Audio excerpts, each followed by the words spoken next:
waxaa la doortay inaan ka warramo jiilu saxaaba, facii saxaabadii nebi moxamed calayhi salaatu wasalaam.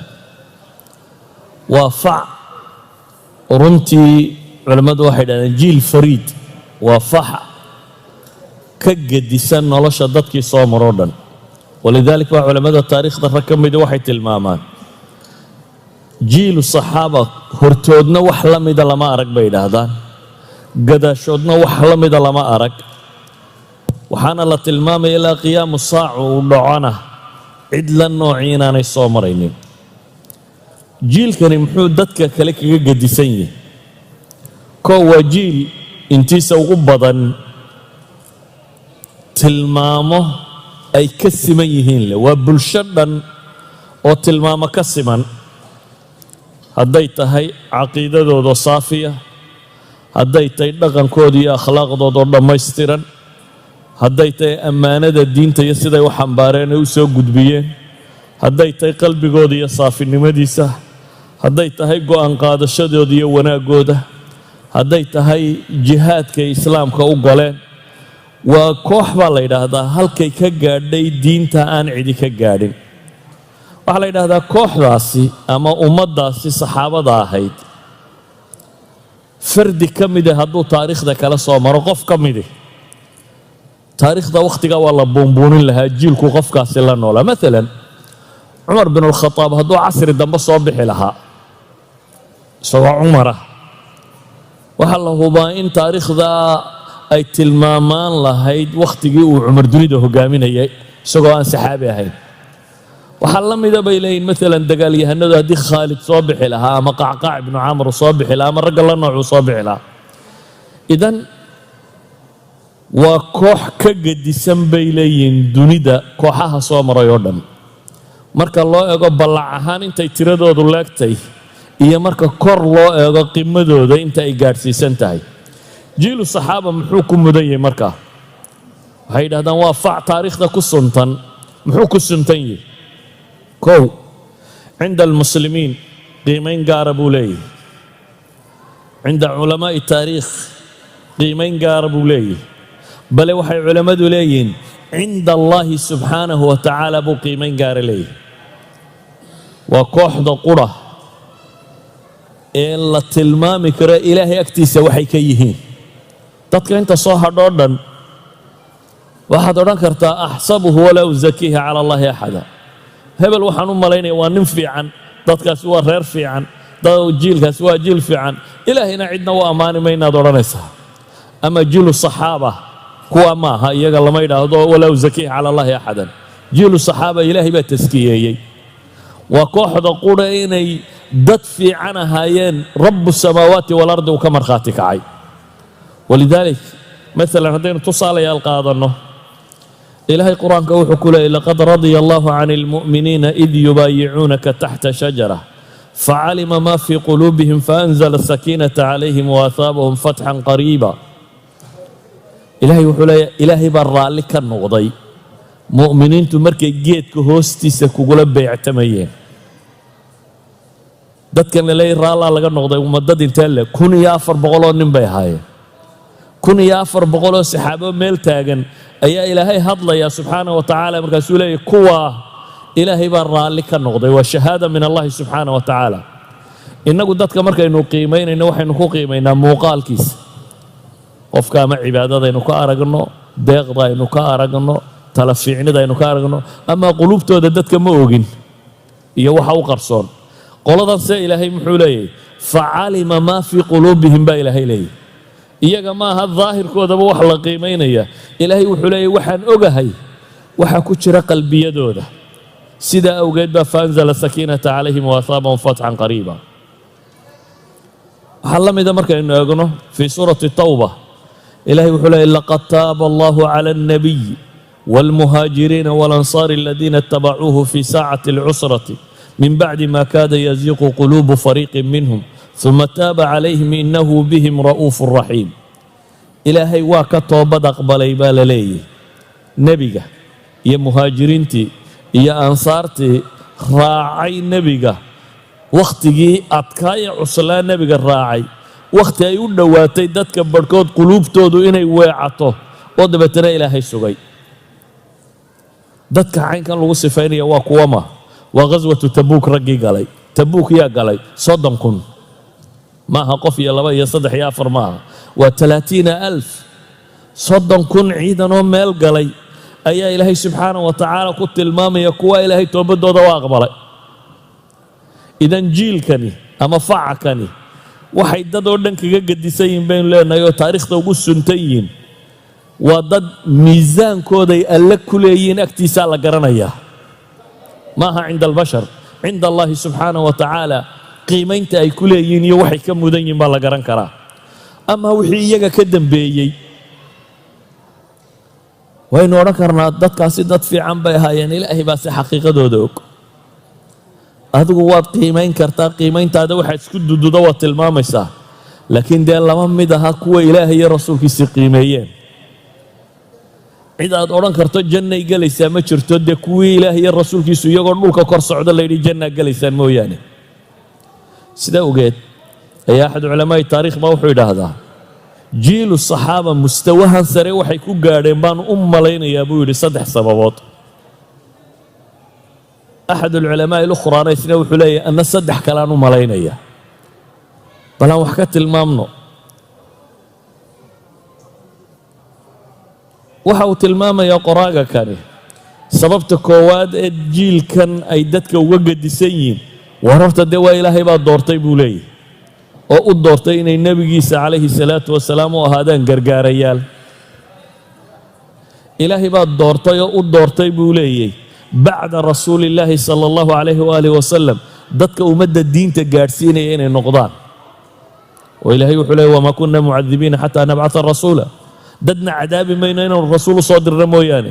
nebi maxamedna waxaynu ognahay calayhi salaatu wasalaam 63 jir markuu marayay inuu dhintay. haddaa dadka dambe yaa u rasuul ah, ilaahayna wuxuu leeyahy wamaa kunna mucadibiina xataa nabcata rasuula. ammaanadaasi waxaa qaaday saxaabadii nebiga calayhi salaatu wasalaam. alasl alculamaa warithatu alambiyaa, laakiin kuwa kani waa kuwii intay nebiga ka soo rareen calayhi salaatu wasalaam bini aadamka soo gaadhsiiyey. waxaad garan kartaa cidda ilaahay ammaanadaa ku aaminay ee ciddii koowaad ee nebi maxamed ka qaaday inaanay dad beenaalayaala iyo dad wax khiyaameeya iyo nooca kan inaanay marnaba noqonaynin. sabab labaad bay tilmaamaan oo jiilkani ama facakani uu dadka kaleo dhan kaga gedisan yahay. waxay yidhahdeen wuxuu kaga gedisan yahay taraakum alkhibraat bay yidhahdaan. waa fac ka khibrad gedisan dunida inteeda kale. maxaynu uga jeednaa khibradda tan?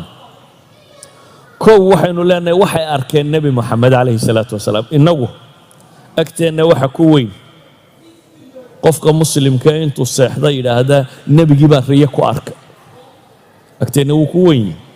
nebigaana weyneeyey calayhi salaatu wasalaam oo tilmaamay shaydaanku iskuma kay matalo.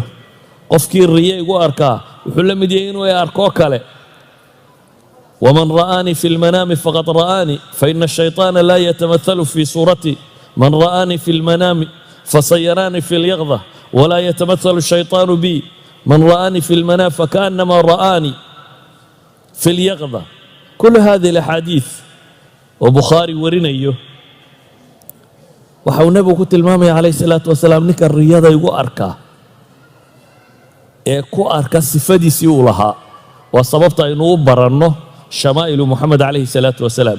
nebiga dherarkiisii iyo midabkiisii iyo ballaciisii iyo timihiisii iyo waxaasaa kutub alxadiis lagu dhigtaa. maxaad u dhiganaysaa si aanu kaa qaldamin hadhow riyada markaad aragto haddaad calaa suuratihi ku aragto fa huwa shaytaanku iskuma tamatulo.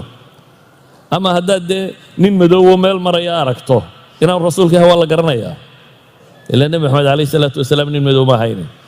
idan sifaadkiisii haddaad ku aragtay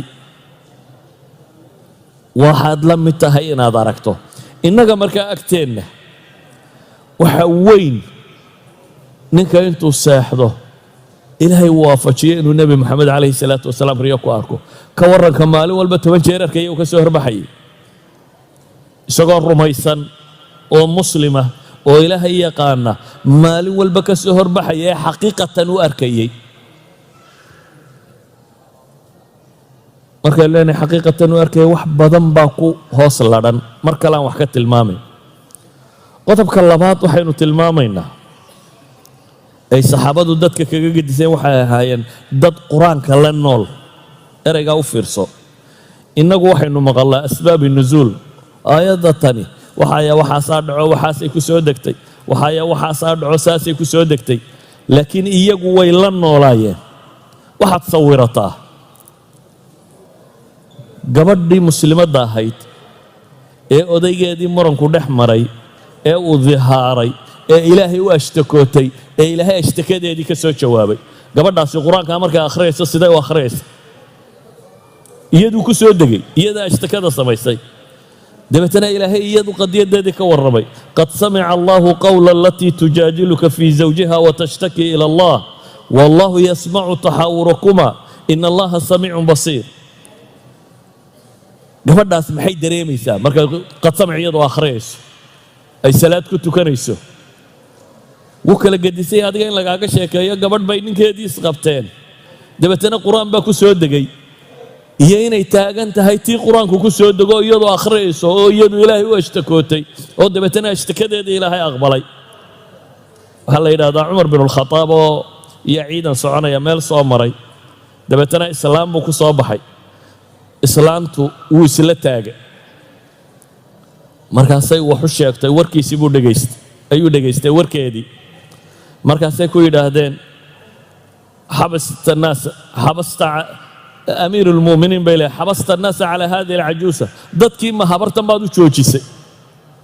yacni dadkii waxay necmaysteen. dadkii dhammeeye soconaya islaan la hadalkeeda inuu cumar isu taagay. cumar baa wuxuu ku yidhi waylak, maga ogtiin tani tay tahay? markaasaa la yidhi maya. markaasuu yidhi waa tii ilaahay fowqa sabci samaawaat ashtakadeeda ka aqbalay. waa khawlata bintu thaclab buu leeyahy. waa gabadhay ku soo degtay qad samica allahu qawla alatii tujaadiluka fii zawjiha ay ku soo degtay. ilaahay baan ku dhaartay buu leeyahy hadday ilaa iyo caawa ay tidhaahda taagnow salaad waxaan ahayn ugama dhaqaaqayna waan u taagnaan lahaa buu leeyahy. yacni markaynu qur-aanka mafhuumka markaynu u dhigno qof walba, ilaan qur-aankani meel cidlaa kuma soo degayn, raggan iyo dumarkan meesha joogu ku soo degay. iyaga ama lagu saxayay ama lagu tawjiihinayay ama wax loogu tilmaamayay. yasaluunaka can ilanfaali qul ilanfaalu lah. waa kuwan taagan. idan qur-aankaad adigu akhriyayso iyo ragguu ku soo degayee taagnaaye iyaga ilaahay ka warramayay isku dhadhan noqon maysaan, isku sina u dareemi maysaan. arrinka saddexaad ee uu sheekhaasi tilmaamaya waxa weeyaan ee nabigu calayhi salaatu wasalaam hayb badan iyo wax mucjisaada iyo kanbuu ka warramay.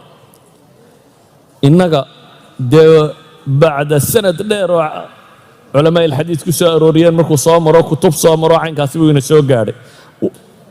warkaasaynu innagu maqallay, laakiin iyagu way taagnaayeen. waxay culammadu yidhaahdaan, ama culammada baan kaa kaxeeyo, nebiyullaahi muusa calayhi salaam oo ilaahay u kacay subxaana wa tacaala oo ilaahay la hadlayo ayaa tolkii waxay caabudeen dibi. dabeetana waxaa la soo siiyey kitaab alwaax ku qoran. waxaa loo sheego ilaahay uga warramay nebi muuse dadkii inay caabudeen maxay? dibi inay caabudeen. wuu cadhoodo wuu soo noqday. markuu laakiin arkay waaqicii nimankii muuminiinta uu ka tegayoo dib caabudaya markuu arkay, looxaantii ilaahay wax ugu soo qoray uu situu dhulka ku dhuftay. markaasay kala jabtay. nabiga calayhi salaatu wasalaam tacliiqiyo wuxuu yidhi laysa alkhabaru kalmucaayana buu nebigu yidhi. warku aragtida la mid maaha buu nebigu leeyahy calayhi salaatu wasalaam. nebi muuse war baa loo sheegay dadkii way caabudeen dibi, looxaantiisa uu iska sitay markaa ma jebinin. laakiin markuu isa soo taagay indhaha saaray iyagoo hortiisa dibi ku caabudaya, cadhag daraaddeed markaasuu looxii ka jabay. markaasuu nebigu leeyahy laysa alkhabaru kalmucaayana. maxaan uga dan leenay markaa? mucjisaadka laynooga warramayo waxu dhan way taagnaayeen. innaga waxaa laynoo sheegay inay quraysha iska hor yimaadeen ibagoo kaasoo dayaxa la kala dilaacay. ka warran dayaxoo laba noqday ninkii taagnaa, dayaxoo laba dhambala isagu labadiisa indhood ku arkayay.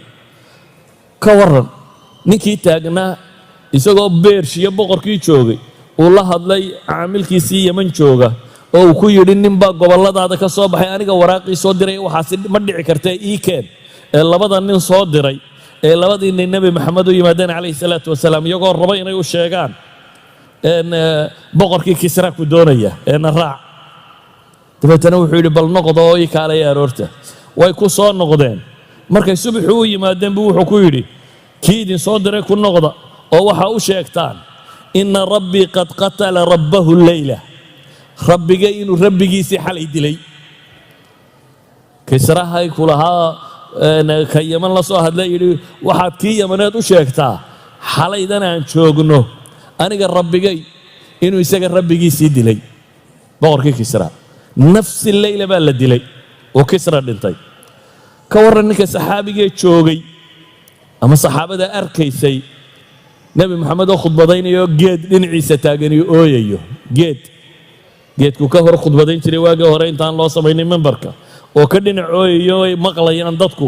xaniin iljidic dhammaantood ay maqlayaan ka warran nebiga calayhi salaatu wasalaam ay dhex taagnaayeen oo intay biyo waayaan gacantiisa madibad yar u geliya weel yar biyaa gacanta u geliya oo dabeetana ay arkayaan farihiisoo biyo ka dareerayana ku weysaysanayaan 80 nin baa ka weysaysanaya mararka qaarkood 300 oo nin baa ka cabay ama ka weysays ka warran yacni nimanka soo taagna waxaas nimanka soo taagna inay jibriil arkaan intuu nebiga u yimi oo su'aalo weydiiyey oo caynkan oo ay yidhaahdeen nin aanan hore u arki jirin oo caynkaasaan markuu baxay uu nebigu ku yidhi ma garanayseen kan idinka tegey ay yidhaahdeen maya uu yidhi jibriiloo diinta idin baraya buu ahaa idan saxaabadaas dadka waxay kaga gedisnaayeen iyagu diintan bay la noolaayeen qaarkood iyagoo dhulka kor marayaa la yidhi jannadaad gelaysaa dunidani intay cidhiidhi ku noqonaysaa ninka og inuu janno ku sii socda haddaad hubto caawa marka naftu kaa baxdo cirkan iyo dhulkan meel ka weyn inaad helayso tambariiskeedu mii kuuba dhadhami lahaa ma qiimo kula leeyihin ragga iyagoo halkan taagtaagan la yidhi jannaa leedihin jannaa gelaysaan oo nebi maxamed calayhi salaatu wasalaam la jooga idan ayuha alaxiba wuxuu sheekhaasi tilmaamaya uu leeyahay dadka kani waxay ahayn fac ilaahay doortay waxay ahaayeen fac qur-aanka la noolaaday iyo soo degistiisii waxay ahaayeen buu leeyahay fac dee alliya rasuulkiisu ka warrameen inna khayrakum qarnii buu nebi maxamed leeyahay dadba waxa u khayr badan qarnigayga kan uma aladiina yaluunahum waxuu nebigu tilmaamaya laa tasubuu asxaabi war saxaabadayda waxa ka sheegina war saxaabadayda ha maagina ilaahay baan ku dhaartee buu nebigu leeyahy calayhi salaatu wasalaam buurta uxudoo dahaba in leeg haddaa bixisaan mudkood waa 2 sacab mud uu midkood bixiyey ama nisfu mud uu bixiyey gaadhi maysaan waayo nisfu mudkaasi diintan dhan baa ku kacday adigu haddaad maanta buur dahaba bixiso maxaad beddelaysaa diintan dhan ee ilaa qiyaamu saaca taagnaan doontaa mud iyo nusmud ay nimankani bixiyeen bay ku taagantay marka laga yimaado dhiiggoodii iyo naftoodii hantidooday ku taagantay hantidooduna waa maxay waxay ahaayeen mud iyo nusmud hadday qarniga noolaan lahaayeen waxaynu odhan lahayn waa dad caydhoo meel degane waxa loo ururiyaynu inagoo odhan lahayn markaad noloshooda la sifeeyo siday ahayd saa daraaddeed jiilkaasi jiil mudan buu ahaa ilaahayna markuu leeyahy kuntum khayra ummatin ukhrijat linnaas iyagaa marka hore lala hadlaya iyagaa kow ka ah waxaa kuugu filan ilaahay qur-aanka ku leeyahy والسابقون الأولون من المهاجرين والأنصار والذين تبعوهم بإحسان رضي الله عنهم ورضوا عنه وأعد لهم جنات تجري تحتها الأنهار خالدين فيها أبدا ذلك الفوز العظيم كوي صهر مري الرئي مهاجرين يا أنصار هيا وحي الراعي إلهي برا لك النقضي بالليل يقول الله يرى لك يهين جنة لو ديارية با إلهي هو مرخاتي كعيا أي كواريا كورنا مركا إلهي القرآن كورنا يقال لي للفقراء المهاجرين الذين أخرجوا من ديارهم وأموالهم يبتغون فضلا من الله ورضوانا وينصرون الله ورسوله أولئك هم الصادقون والذين تبوأوا الدار والإيمان من قبلهم يحبون من هاجر إليهم ولا يجدون في صدورهم حاجة مما أوتوا ويؤثرون على أنفسهم ولو كان بهم خصاصة ومن يوق شح نفسه فأولئك هم المفلحون أيها الأحبة حلنا جيل كاس وجيل إلهي دورتي ضد كان كم مضن مدين هانو قولي كجم مدين ما التاريخ ده بني آدم كقري سينا يهين دات كجدسن نوعيات الدنيا ده صامرة يوردن وحبان كتلمامي هذا بقى إسلام نمضو ما يقول قولي كحدناي معناه ما هو يعني كان النبي محمد أرجي إسلام متاجي كريه أما الدين تمرق ما يسوى ما هل كي جارين ومن لجاري كرين لكن ومثل وتلمام لأديك سنة يوقف وربعينه جاره والله جاي بفردي يلا بيصدح جارين أدركته لكن بلشة دي ترى لك وطيال لك يدو ما تشريس لكن إلهي النعمة دي سقف كيد داله وجاري كرا وحيا بقاركم هذا بالدين تتري لو قمت لك قال إن الله النبي قال قرأ إني شوكته وقرن كرنا إن قفك هذا الشيء خاق وحكور لي كو تبارك تري ونقضى نندقسيه ووحكستكو سيه ونقضى ننجسيه ودفت مركو قبصتك الدفاع أو نقضى نن عقل بدن oo waxaad u baahato kala talin kara oo noqdo diin ninku ugu daray yani waxa la hubaa inaad u jeclaanayso si kama dambaysa waxaana la hubaa inuu ku raadayn doono si غير caadiya waxaad u malaynaysaa ninka nabi maxamed sheekh oo ahaa markaa alayhi salaatu wasalaam saxaabadu dad bakii u geesisanaa u deeq badnaa u fiicnaa u talo roonaa u caynkana ilaahayba dadka ka dhex doortay ayaa dee macalinkoodii ayaa iyaga macalinkoodii tababarahoodii saasi awgeed dadka inay ka gadisnaan doonaan waa mas'ala macquula ila sheekhu dhigmay la heli maayo nabi maxamed alayhi salaatu wasalaam laakiin taa macnaheedu ma aha inaan islaamnimada la soo celin karin inaan quraanka iyo sunnaha la tabaqi karin inaan xadkii ilaahay uu inoo dejiyay la gaari karin marnaba macnaheedu ma aha wa illa dee diintu bay noqoteen diintii u dambaysay ilaa aakhiru zamaanka loogu talagalay haddaba waxaynu isweydiinaynaa markaynu ka nimaadna qimada sare aan nimaadna halkooda ugu hooseeya waxa keenay inay halkaa hoos uga dhici waayaan maxay tahay waxay culamada qaar leeyihiin laba sababood ama saddex sababood baa keenay meeshan inay gaadhaan kow midi waxa weeyaan bay leeyihiin masdaru talaqi xaggay wax ka qaadanayeen dadkaasi waxay wax ka qaateen il saafiya waan aje iyo dhooqa iyo dhibtoona lahayn il biyood oo saafiya macnaheedu ma waxa weeyaan wax kale aanay haysanin maya dunida falsafada waa yaaleen falsafadii xadaaradii romanska taalay xadaaradii griiga joogtay xadaaradii bershiyanka xadaaradii hindida xadaaradii jayniska dunidu ma ahayn saa dadka badhmoodayaan meel madow oo imkuuna iftay ma ahayn dunidu weligeed ba afkaartan iyo filosofiyada maanta ugu waaweyn ee weli layna daba wadaa aristotle iyo balatin iyo kuwa la sheegay dee warragaa hore uun ma aha kuwa iminka jooga dunida cuquul iyo afkaar iyo aaraa'iba way taalle laakiin nabi maxamed markuu rabbaynayay wuxuu ku rabbeeyey inay ilaahay keliya kala kulmaan laba wixii ku saabsan caqiido iyo values qiyam iyo tashriic inay rabbi kala kulmaan wixii maado iyo idaaraad iyo aqoon adduunyo ku saabsanna bini aadamku u wadaagaya inay aadana kale ka qaataan wixii la dheer yahay taasaa waxay keentay markay joogto mas'alada valuega iyo caqaa'idda iyo sharaa'icda ku saabsan wuxuu nebigu arkay maalin cumar bnu khataab nin yahuudiya yidhi waa bal waraaqii soo qor kitaabkiina waxyaabaha waa wanaagsane ku qoran dabeetana waraaq buu mid u qoray riwaayaadka qaarkoodna waxay leeyihin waraaq buu helay cumar oo waraaq akhrisanaya buu nebigu arkay markaasuu yidhi waa maxay waxaad akhrinaysaa markaasuu wuxuu yidhi waa qoladan yuhuudeed kutubkoodii weeyaan wax ka mid ah amutahawikuuna fiiha buu nebigu ku yidhi oo adna miyaad wareersantay buu ku yidhi iyagu waan oga waa wareersan yihiine adna ma mutaxayir adna miyaad wareersantay buu ku yidhi waar waxaan idinla imi buu nebigu leeyahay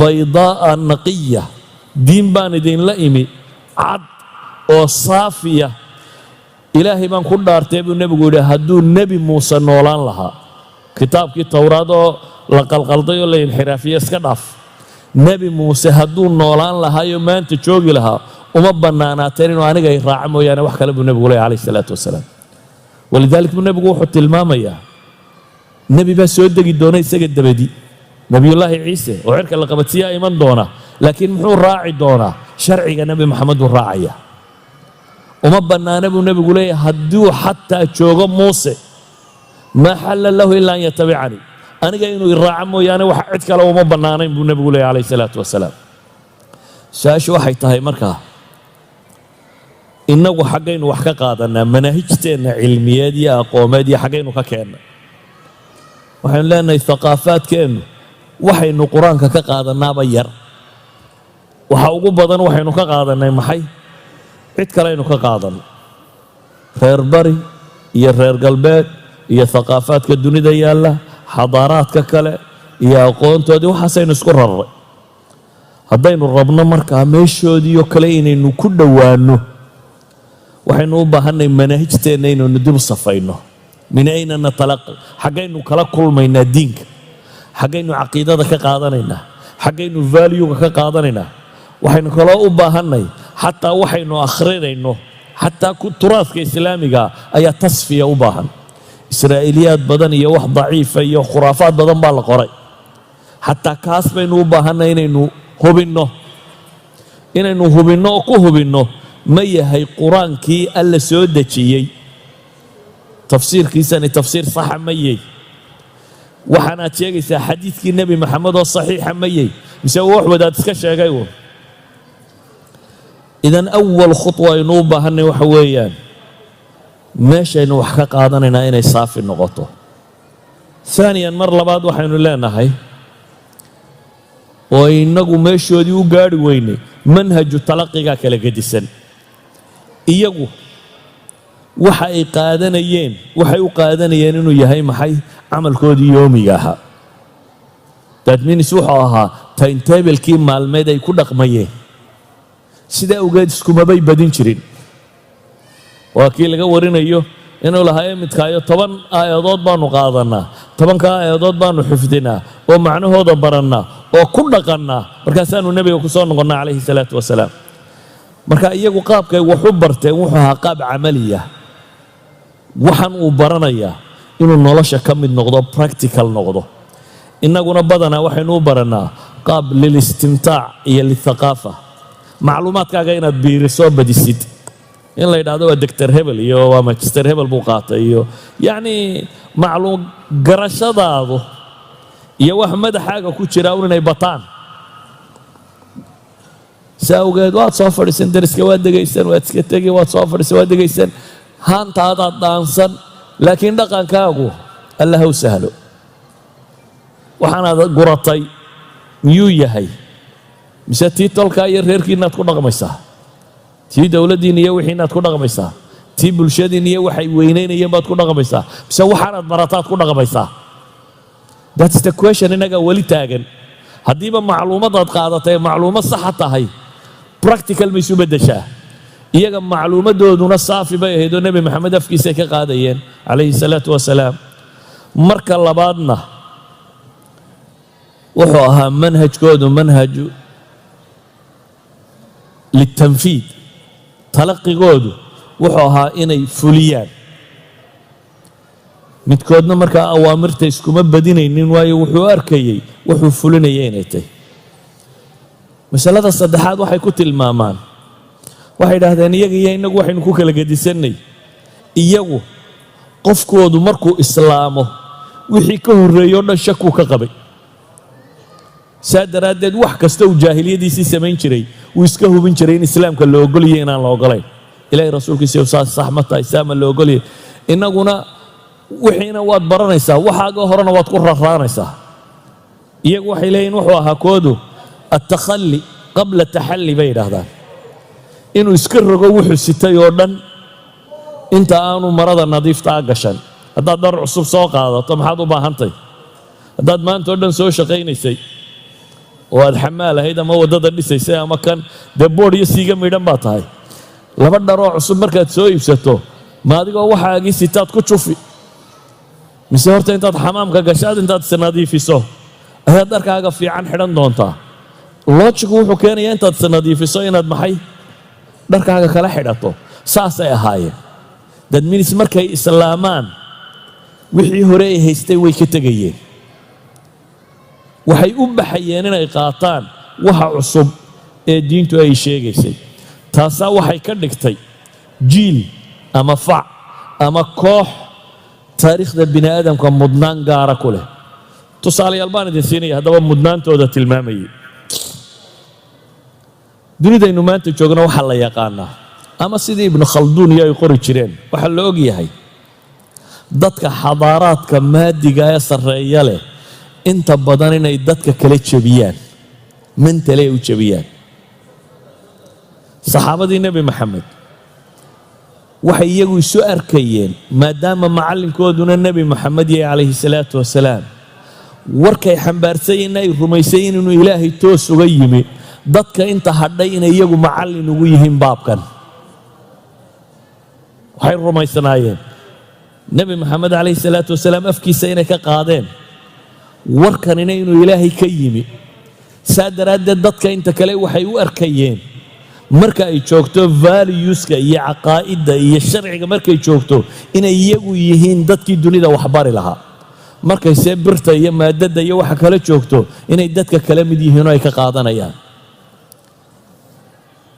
markay muslimiintu dagaalada bilaabeen futuuxaadkoodii ayay bershiya istileen. bershiya waa dowlad qadiim ah, waa dowlad muddo soo jirtay, waa dowladdii jebisay markaa dowladdii romanska ahayd. waa dowlad kaljar maamul leh oo kala dambayn leh oo ciidamo leh. waa dowlad xadaaro leh oo thaqaafo leh. waa dowlad qaab maamul leh. muslimiinta markii dagaalku cabbaar socday ayay waxay damceen inay wadahadal la furo. wadahadalkii waxay codsadeen in loo soo diro cid muslimiinta ka midoo ay wada hadlaan. ninkii boqorka markaa haystay ee ciidamadan hogaaminaya wuxuu ku talagalay nimankan inuu jebiyo maskax ahaan. markaa meel buu goglay, waxaa la dhigay kaarbadyada cascas. dabeetana sariirtii boqortooyadana meel baa la dhigay. sariirta boqortooyaduu fuulay. saddex saxaabi mid baa loo soo diray, markaasuu la hadlay, wuu noqday. war bal mid kale ii soo dir buu yidhi. mid labaad baa loo soo diray, wuu noqday. war bal mid kale ii soo dir buu yidhi. mid saddexaad baa loo soo diray. saddex saxaabi baa kolba mid u yimi, xudayfa iyo mughiirata bnu shucb iyo ribciy ibnu caamir. saddexdaba saddex qiso cajiibuu kala kulmay, laakiin midun baan u socdaa. ribciy ibnu caamir baa u yimi. waa nin intaa dagaal ku soo jiray, maryaha ilhaylan iska wata, faras yaroo gaaban wata, hubkiisii iska xidhan soo galay. dabeetana waxay idhahdeen hubka dhig, madaxda loolama tagee. dee madaxda anigu uma imana isagaa ii yeedhay buu yidhi. haddaan rabtaana saydaan ugu tegay, haddii kalena waa iska noqon. waa loo sheego waxaa la yidhi ninkii saasuu leeyahy, bal soo daaya buu yidhi. wuu soo socday, kaarbadku iskaga soo dul socday faraskiisii yaraa ee gaabnaa. dabeetana barkimooyinka ka miduu ku xidha. dabeetana wuu u soo galay. markuu u yimi ayuu ninkani wuxuu ka fakeraya, wuxuu rabaa inuu mentally ninkan jabiyo. war haddii maxaa idin soo saaray buu leeyahay, haddii abaar iyo dhul aan waxba oolin iyo kanaa ka timaadeen, xoolaanu idin siinaynaa, waxan baanu idin qabanayna, kan baanu idin qabanayna, ee waddankiinni ku noqda buu u tilmaamaya. marka maxaa idin soo saaray baa la weydiiyey. ribciy ibnu caamir wuxuu leeyahay, allahu ibtacatana linukhrija man sha'a min cibaadati alcibaadi ila cibaadati illahi waxdah wa min jawri aladyaani ila cadli alislaam wa min diiqi dunya ila sicati dunya walaakhira. wuxuu leeyahay ilaahay baana soo bixiyey, waxaana rabbi noo soo bixiyey dadka cidduu doono inaanu ka saarno addoonsigay dadku is addoonsadaan, oo freehead, dadka inaanu xorriyad u saarno, dadka inay xor ka noqdaan, bini aadamku inaanu is addoonsanin baana loo soo bixiyey buu yidhi. ilaahayoo qura in dadku addoommo u wada noqdo. waxaan u soo baxnay buu yidhi inaannu dulmiga diimuhu dadka ku hayaan ka saarno, cadaaladda islaamka u bixinno. waxaanuu soo baxnay buu leeyahy cidhiidhiga adduunya inaannu idinka saarno, oo adduunyada ballaceeda iyo aakhirada ballaceeda idin geeyo. nin kale cidhiidhi adduunyaan kaa saarayaa, laba goo yaryar buu sitaa iyo maxay faras yaroo gaaban u wustaa. ninkuu cidhiidhiga adduunye ka saarayaana waa ninka kan meel kasta gogladay laakiin wuxuu arkayaa bimanduurihi maca haada waxaasoo dhan uu haysto inuu cidhiidhi ku nooliyey. marka waxaan kaa saarayaa buu leeyay cidhiidhiga adduun oo waxaan kuu saarayaa maxay ilaa sicatiha. faariqa maadiga u dhaxeeyey intuu leekaa laba masalaan idiin tilmaami. midi waxa weeyaan axadu saxaaba qolaa daqiiq yaroo farsamaysan bay cuneen markaasaa wax saxaabaa la weydiiyey sidaa u cuni jirteen idinku horta daqiiqda. dabeetana wuxuu ku yidhi maa ra'aa rasuulu llahi sala allahu alayh wasalam annaqiya min xiina ibtacahahu allahu xataa qabada. ilaahay rasuulkiisu daqiiqdan saafiga ah yacni markii la tumay la farsameeyey deetana la shaandheeyey deetana budada qudha noqotay. daqiiqdaa budadee keliya ah nebi maxamed ishiisaba ma saarin buu yidhi sidii ilaahay u soo diray. daqiiq saafiyaba nebi maxamed ma arag. markaasay waxay ku yidhaahdeen oo miyadan cahdigii nebiga munkhal miyadan haysan buu yidhi. munkhalku waa shaandhada baashan wax lagu shaandheeyo. miyadan manaakhil haysan baa la weydiiyey. markaasuu wuxuu ku yidhi maa ra'aa rasuulu llahi sala allahu alayh waali wasalam munkhala. nebi maxamedba shaandha ma arag. hadda waa shaandhadaa yar wax ka weyndaaye shaandhaba nebi maxamed ma arag buu ku yidhi. markaasaa taabicigii wuxuu yidhi oo haddaasaa daqiiqda u cuni jirteen sidee baa wuxuu u samaysan jirteen nimankii innan kule shaandhaba maanaan haysan jirin. markaasuu wuxuu yidhi shaciirka intaannu tunno oo dabeetana haadinoo afuufno sidii reer baadiyaheennuun fo intaannu nidhaahno ayuunbaa wixii baalina duulaan wixii soo hadhana waa hariid baanu ka dhigan jirno dee waa cuni jirnay buu ku yidhi. yacni raggan dunida sicadeeda dadka u sheegaya shaandhada daqiiqda lagu shaandhaysta maanan arag buu leeyahy. alimaam ibnu jariir atabari wuxuu soo aroorinaya waxaa ka soo naqlinaya sheekh nadawi.